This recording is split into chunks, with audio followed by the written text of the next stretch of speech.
right. Welcome back to Stories of Hope with the Downtown Rescue Mission. We are celebrating 50 years here at the Rescue Mission, and today we're going to be talking with Keith Overholt, our president and CEO, and celebrating 25 years here at the mission. And so today I have some questions for you, and we can get to know a little about the history with you and with the mission and all the things that have gone on here. So just to kick us off, think back 25 years. Well, just real quick. Oh, yeah. This is Adam. Oh, yeah, I'm Adam. Who is been with us how long now? Almost 13 years. And Adam, as a staff member, is interviewing me today, so this will be interesting to see what he comes up with. Yeah, my turn. Yeah. All right, well. Good thing you're under review this week, so no. 25 years ago, Yep. you came here and have probably worked at most positions here to know the whole place. I know development and helped with ministry and all of it. So in all that time here, can you remember back to your first day or your first day as CEO even, and just tell a little about what that was like on your first day? Yeah, my first day back in 2000 was exciting. I had worked at two other rescue missions, Buffalo City Mission in Buffalo, New York, and then Nashville Rescue Mission, about an hour and a half away from here. Two very good-sized missions, and had been established for long periods of time. And I was coming to a mission that was only around for 25 years at that point, and so. It was newer and smaller, and so there was a lot of things that had to be done. And it's exciting because you get like you said, you're doing not just one specific job. You're kind of doing all the jobs, right. And so that's kind of how it was the first day coming in, thinking, "Wow, we've got a lot to do, but man, there's so much excitement and so much potential that has to happen here." Yeah. Well, with that, thinking back to that first day, if you today, 25 years later, could go back and give yourself a piece of advice moving forward, knowing everything you know now, what would you tell you 25 years ago? Yeah, just stay the course. There's going to be ups and downs. There's going to be the peaks and valleys.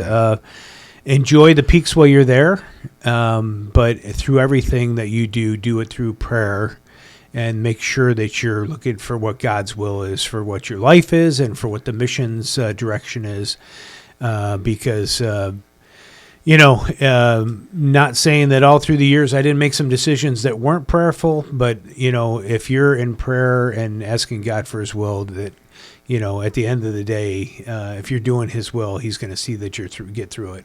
That's good. Thinking through all of that, what you would tell yourself, all of those things, how have you seen the mission change through these years? And I know there's been growth, personal growth. I know in your faith growth, in study, all of it. I'm certain there's changes and growth that's happened. So how have you seen the mission grow in your time here in leadership? Yeah, so when I came, we had 8 staff members. And we were pretty much a work therapy program where people would come in and they'd be here 1 or 2 days, and we get them out, finding them a job real quick, and not real program intensive and not really solving the issues that the folks had. And so one of the things that's really changed is that we've really become program centric here, where we really are emphasizing our programs of that you get into the program for a year, which is a Christ-centered program, because we know if you change the heart, you're going to change the person forever. And it's not just a, hey, let me go get a job kind of thing. It's more like, hey, we're wanting to tell you something that can change your life now, but also for eternity. Right. And that's a big thing for me, was that we really switched from that work therapy. And the other thing I've seen is that we've seen a lot more women and children that have been homeless. We built facilities for that, but, back 25 years ago, it wasn't as much. Right. We maybe had 10% of our population was women and children, and now it's almost 50%, 45, 50%. The other thing is there's 3 main things, and the last thing is that we really see mental illness be really impactful. I mean, there are so many folks on the streets right now that have some major mental illness that end up here at the mission many times. And it's tough because not that we're not ready for it, but there's a lot of different things that go along with people being mentally ill that we have to make sure that we're watching. Yeah. And you said that there were 8 staff, I think, when you started. Can you speak to how many do we have now, 25 years later? I would say we're upwards 140, 150 staff members now. And amazing to see how God really was the one that orchestrated that through the years. Absolutely. And I've gotten to see a lot of that. Oh, yeah. Just in my time. I've seen a lot of the growth in the staff and this even development where we are now recording, just to see that growth. But are there any stories that you can think of that stand out? And I know there's one you often tell about Buffalo, but if you share that one or just any story that's really stood out. I know you got to have a plethora of, mission stories, but is there one that just really sticks with you? And you've been with me long enough to know we've seen thousands of people come through here. And, one of the things that you and I have had conversations about is how not to become callous, because we've heard lots of stories and, I got this way because of this or that. And, then we've had our hearts broken too, right? I mean, you and I have seen folks that we really put a lot of energy into and excitement into and a lot of time into, and they break our hearts, because we put so much love and effort into it. But there was a story in Buffalo, and I'll just mention that real quick, and that's because I believe in second chances, third chances, and there was a guy that I was with up there that became a really good friend of mine, Mo, who had been through our program a few times up there. And I always mention Mo because, it took him his 5th time going through before he came to me and said, listen, I got it now. And if you guys hadn't let me back in that 5th time, I'd probably be dead on the street. But he ended up doing great things and was actually the director of security for us up in Buffalo. But here, one of the most impactful stories was a lady named Patty. And Patty came to us 12, 13 years ago. Yeah. She had been abused and, was found on the streets of Atlanta and had no teeth and just, had become really that homeless woman that you see on the streets carrying a buggy and, had all her belongings just in one buggy, right? And she came here because somebody that knew the mission brought her over here from Atlanta and said, hey, listen, she needs to get in your program. And the way that God really changed her life and to see the difference. Patty, when she was in her teens and through her 20s, was a runway model and had been on 17 magazine, and she had all these beautiful pictures. But when we first saw her, she was not as beautiful as she used to be. We still saw the light in her eye, but, she had been beaten and raped and everything else. And when she came here, no teeth. And, while she was here, if we had taken a picture the first day she had been at the mission to when she, finally had gotten in the program, it was a complete change. Yeah. Not just on the inside, but the outside too. And Patty is one of the stories that always comes to my mind when I think about real successes, so much so that she became one of our assistant directors here and was helping with the women's facility and helping with the programs and services that we did. And we love Patty and still stay in contact with her today. She lives up in Ohio now with her grandkids. And, just to see somebody that was living under the bridges in Atlanta is now with her family that wasn't going to be that way before. Right. Yeah. And I know you've got a lot of stories like that, a lot of people who've come through the program who you've gotten to know. You get to shout out to Patty. Just in that vein, are there any shout outs you would give some of the unsung heroes, the people that a lot don't know really invested or gave their time, or people have helped shape what the mission is that people may not know? Yeah. Well, first off, I would say that my ministry team here is an unsung hero. We've got a lot of men and women that work here, that work as counselors and chaplains and teachers that really are called by God. I mean, pay sometimes isn't so great here, and but we do have good benefits. But the pay, and but they are called because they love what they do, and I really think that the men and women that are our ministry team really are some of the unsung heroes. And then I would say, we've had some great board members through the years who really don't want the accolades, right? But in the background have helped us come from that 8-person mission back in 2000 to be the 150 personnel that we have now. And a lot of that is that we have a board that is godly and trying to focus on what the kingdom work is, and not just about that this is a resume builder for them, because they're volunteers too. And then that we've had hundreds, if not thousands, of volunteers that have come through here, and there's some special people through the years that have come through, and some folks that actually do some of our class work and stuff that are just volunteers, and I love that to see that. And faithful. Very faithful. Yeah. Yeah. Well, as the CEO, as the president, you set the tone, you set the stage for what the vision is, what the direction is, what the mission looks like. That's you and your vision for the place. So, as CEO, what do you think real, true transformation looks like? Because we're talking not just that someone's fed, but what it looks like for a person who's broken, down, out, transformed. What does that look like? How do you know you've succeeded? Yeah, it's why I hesitate a little bit is there's a lot of different successes out there. For me, the true success is that they're going to have eternity with Jesus Christ. For sure. That we see the fruit because they've either rededicated their lives to Christ, or they have, for the first time, accepted Christ as their Savior. And that is something.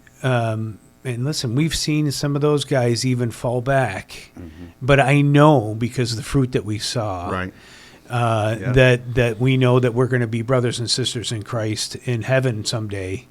Right. And I love that. I would say this though, for me, of course, there's the human side of it too. I'd love to see somebody 5 years out, 8 years out, 10 years out, that has gotten into church and they've gotten their own home. They're not addicted to any drugs. They're not even close to being homeless anymore. I think that's true success, and we have lots of those that have gone through our program. That folks that were here for the year and a half that they were here for the program, and then really were successful afterwards. Yeah. One of the things about here, we work with homeless men, women, and children, and the face of homelessness has changed.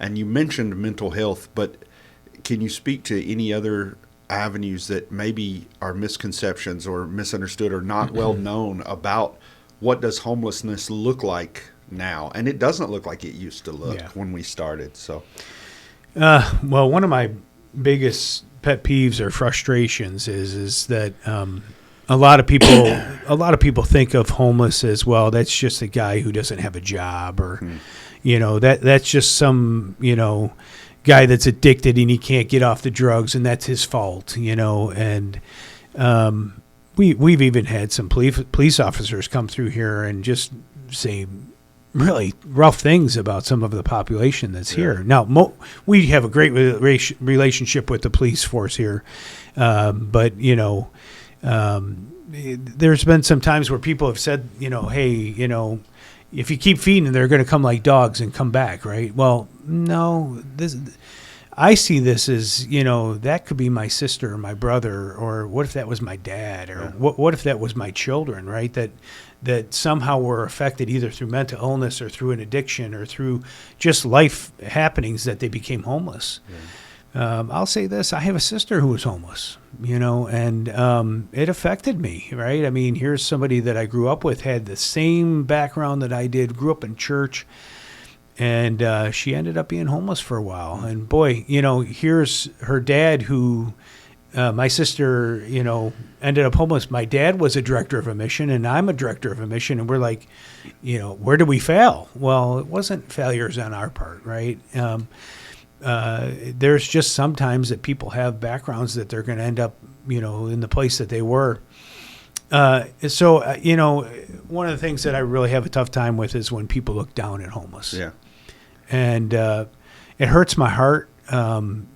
You and I have some really good friends who used to be homeless, who are no longer homeless. And really, it's because they found Christ. But it also, listen, I believe that each person that's out there was created by God, and that whether they're going through an issue in their life or they've got mental illness, that's still a creation of God that we need to look at in a good way and say, hey, listen, that's a value that God has.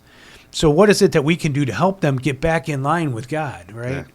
Yeah. And so for me, that's a real thing, like I said before, a pet peeve. I get real frustrated because, there's that sense. I've had people call me on the phone and say, hey, I'm not donating down there because you guys are just feeding and clothing people and you're just enabling. You enable them to be the place they are. Well, no, we're actually trying to help them get back on their feet.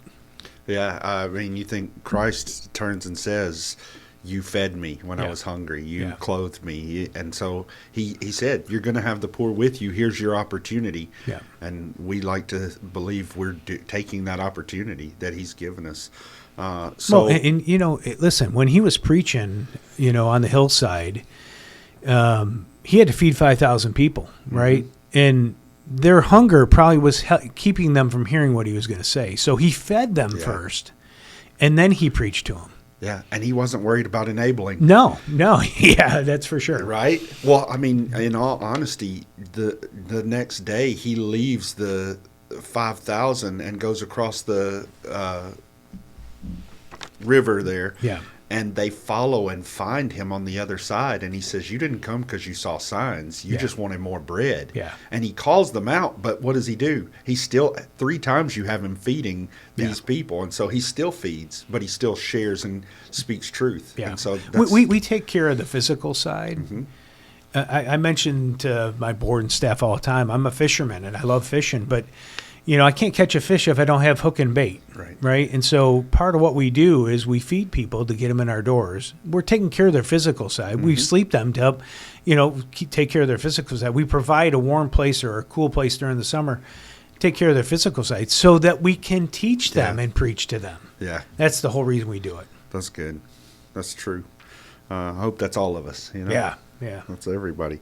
But some of the questions I have down here, when you think about your legacy here, big word, it's all the things you want to leave for others to carry on and keep going. At the Downtown Rescue Mission, what do you hope people remember, but what do you hope they also take with them? The things that you've instilled here that you would like to see carried on, but also what they would remember.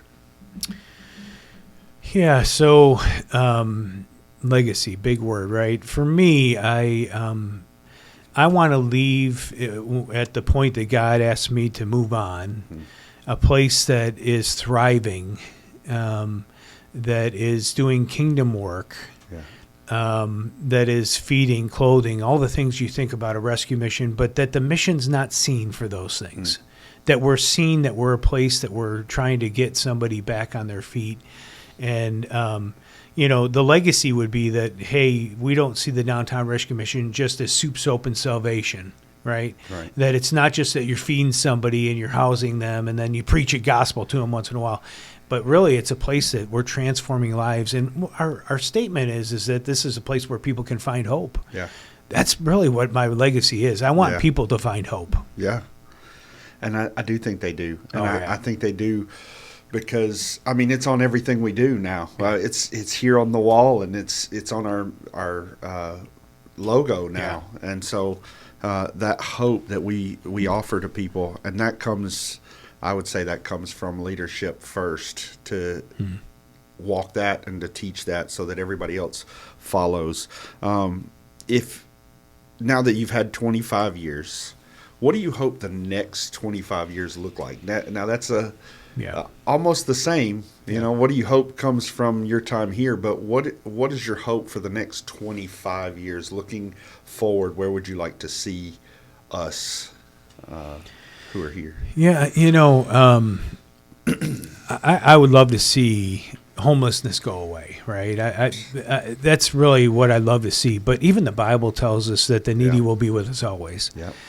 There used to be a thing back in 2008 or 9. They were like, by 2020, we're going to take away all homelessness. Yeah. Well, there's more homeless now in 2025 than there was back in 2008.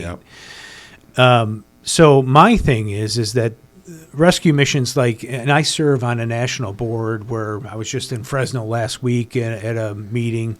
And for the whole association, not just Downtown Rescue Mission, but all the 300 and something missions that are part of that association, that we're seen in a good light, that we're doing the work of helping people that are homeless or addicted or that are mentally ill, and that because we do it with God, that's the difference. That's what I want people to know.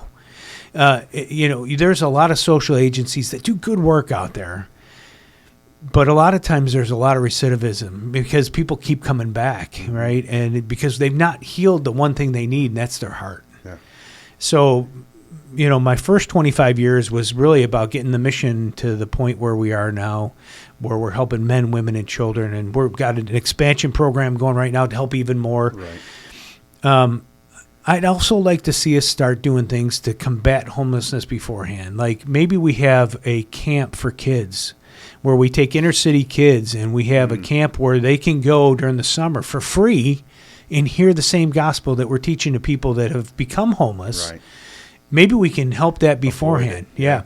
There was a story of a young girl who was being interviewed a few years back here, and she had a lovely little girl, and I'm 8, 9 years old. And they were like, hey, what do you want to do when you get older? And she said, well, I'd love to become a ballerina after I get out of prison. Well, her whole mindset and the way that she's been raised is that everybody in her life has to go to jail or prison before they can start their life. Right. I want to stop that, right? I want her to go and say, hey, listen, I can become a ballerina. I don't have to go to prison first, right? Yeah, let's remove a step. So my thought is in the future that missions, our mission too, we start doing things proactive to help stop homelessness ahead of time. Maybe we're doing some outreaches to young kids or teenagers that we're really in the community helping with that. Yeah, that's good. I hadn't heard that one. I like that one. Oh, yeah. I'm going to steal that. We'll take it and run with it. Hey, we don't steal here. We do what Picasso says, we borrow. We borrow. Right? No, I'm not giving it back. I'm taking it. It's mine now. At the mission, laughs, tears, all of it, and there's been a lot of all of the above.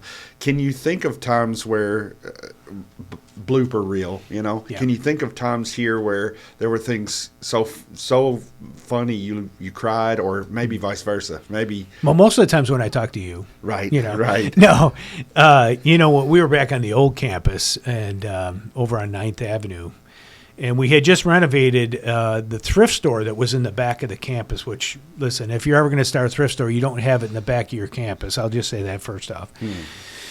But we were renovating it, and we had finished it so that it could be a men's shelter for our overnight guests and for emergency shelter. And so I was taking a tour around, and I had a young group of people, young girls and boys, probably 15 to 30 years old.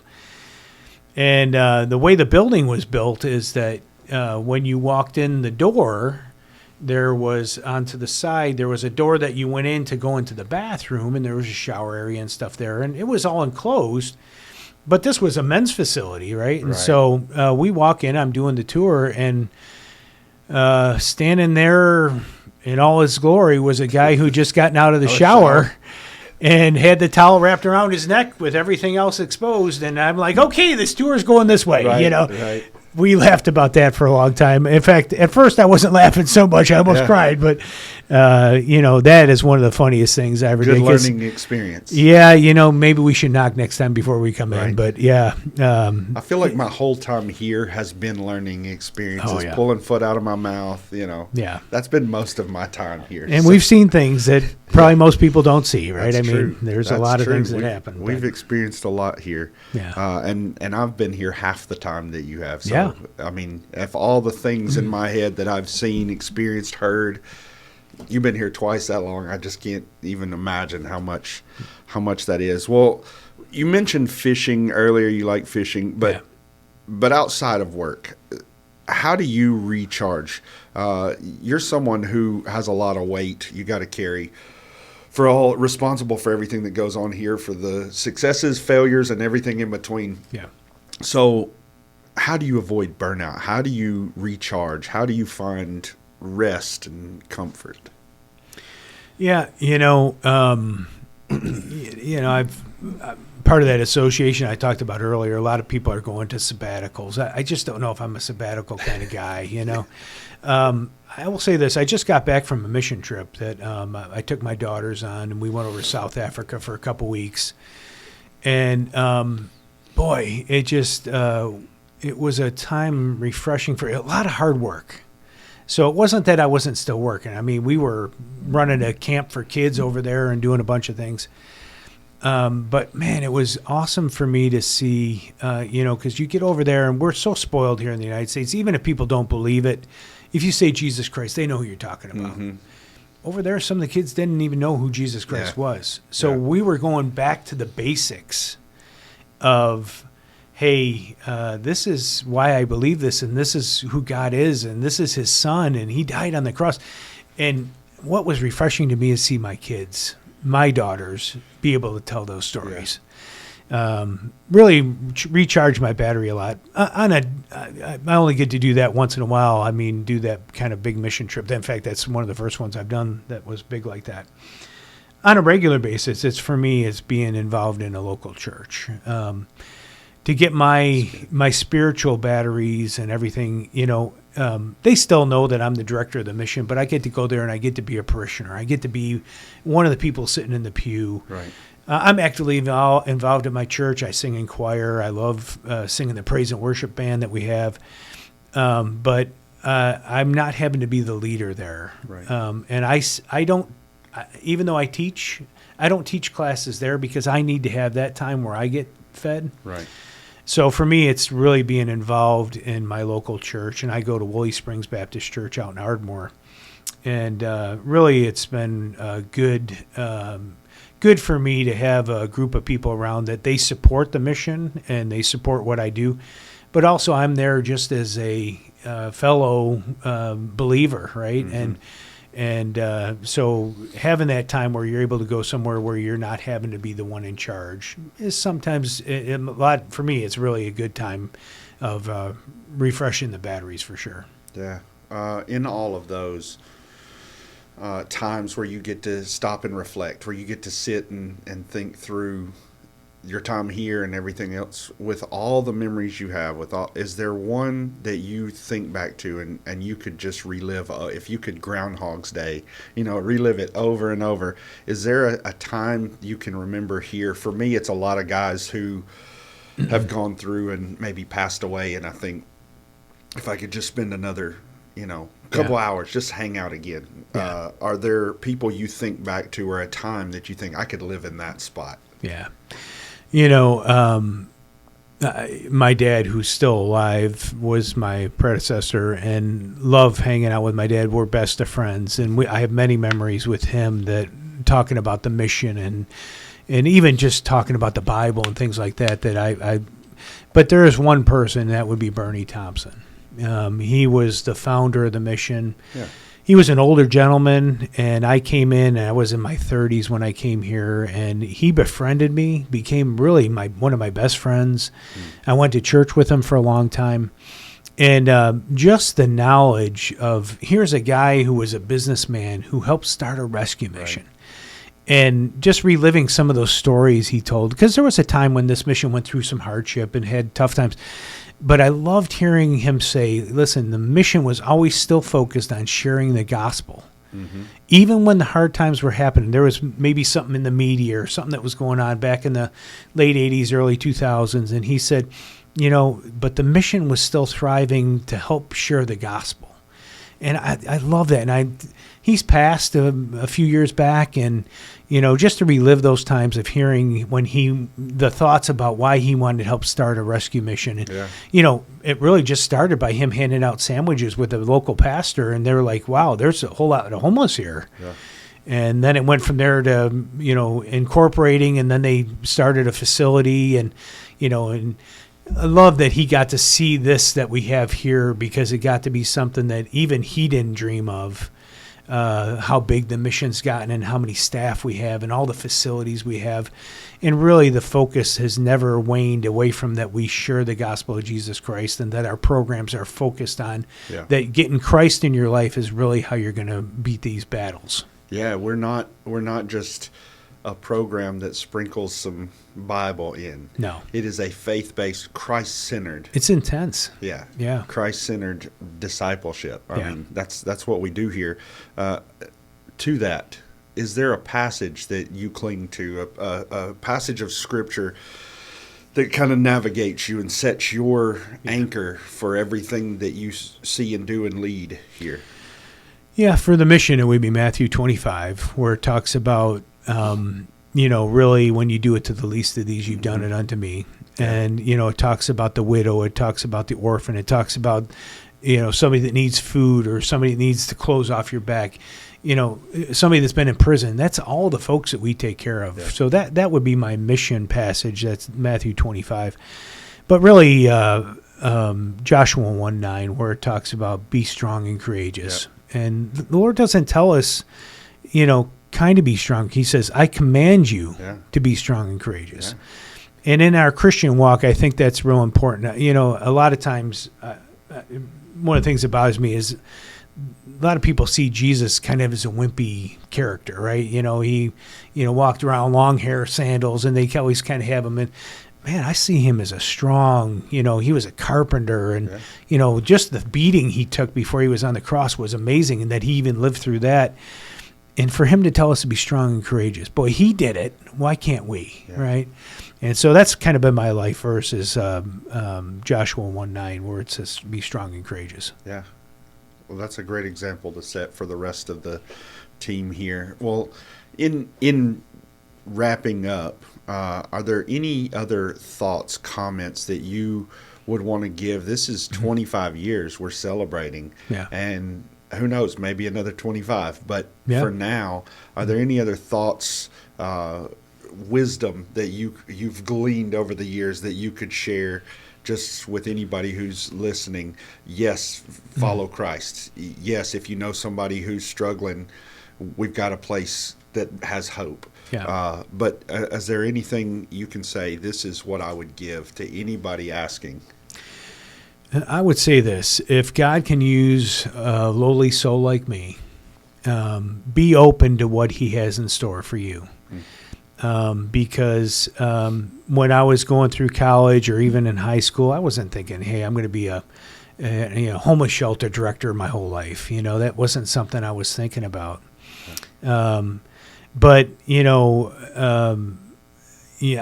the story, but when I was 16 years old, I saw a guy when I was visiting my dad at the mission up in Buffalo, who was a friend of mine from high school, who was already at the mission just a couple years ahead of me. Impacted my life forever. And from that, I would say, be open to make sure that you're doing God's will, because God may have things in store for you that you don't know. Yeah. I remember when I first met you, you were doing magic tricks and came here and did stuff, and you came on help with operations, then did development. Maybe you're the next guy, because you've done all the things. Not right? But even back then, 13 years ago, I'm sure you didn't think, well, I'm going to be one of the directors at the mission, right? Yeah, I was barely holding on. Yeah. And so my word of advice, or what I've learned through the years, is just be open to what God's will is, because he's going to take you much further than you can ever take yourself. And if I'm doing it according to my will, he's not going to bless that. we talk about perfect will and permissive will. Mm-hmm. If I'm in his permissive will, yeah, I may be successful off here on the side, but I'm not going to be happy. I'm not going to have that joy, right? Real joy for me has always come because I've tried to be open to what God wants in my life. Even a few years ago, I had a few missions that were interested in me going somewhere else to do. And I was open to God seeing if that was, but it wasn't. I was supposed to be here. And it really made it even more evident that I was supposed to stay here. Because God was showing me, hey, listen, I want to show you for sure, Downtown Rescue Mission in Huntsville is where you need to be. So I would always say, listen, be open to what God's will is. Be in prayer, be in the Word. Make sure that you're studying to make sure that you're in God's perfect will, not His permissive will. Yeah. Any final comments? No, I appreciate this time together, and Doc and I, my dad did a thing about my life history before the 25 years, but this was good because we were able to talk a little bit more about the mission and really the dreams and thoughts that I had through the years of what's going on here. Well, as we wrap this up, we want to ask that you continue to pray for us, that you would, for the next 25 years, be mindful. If you've got questions, comments, hurts, if you need someone to pray with you, we got a line, we can talk, and we got people that'll answer. And if you know somebody who's struggling or hurting, we'd say send them here. And thank you again, Keith, for and I would say this all too. We're celebrating our 50th this year, which is going to happen in September. Yeah. And if people would like to come celebrate with us, we're having Matthew West come, and he's going to be singing and doing a concert for us. And we have a comedian that's going to be there, not Adam, that's going to be doing some stuff for us. So we'd love for people to come celebrate with us at our 50th, which is September of 2025. Yeah. Well, thank you again. Yeah, appreciate it. Thank you.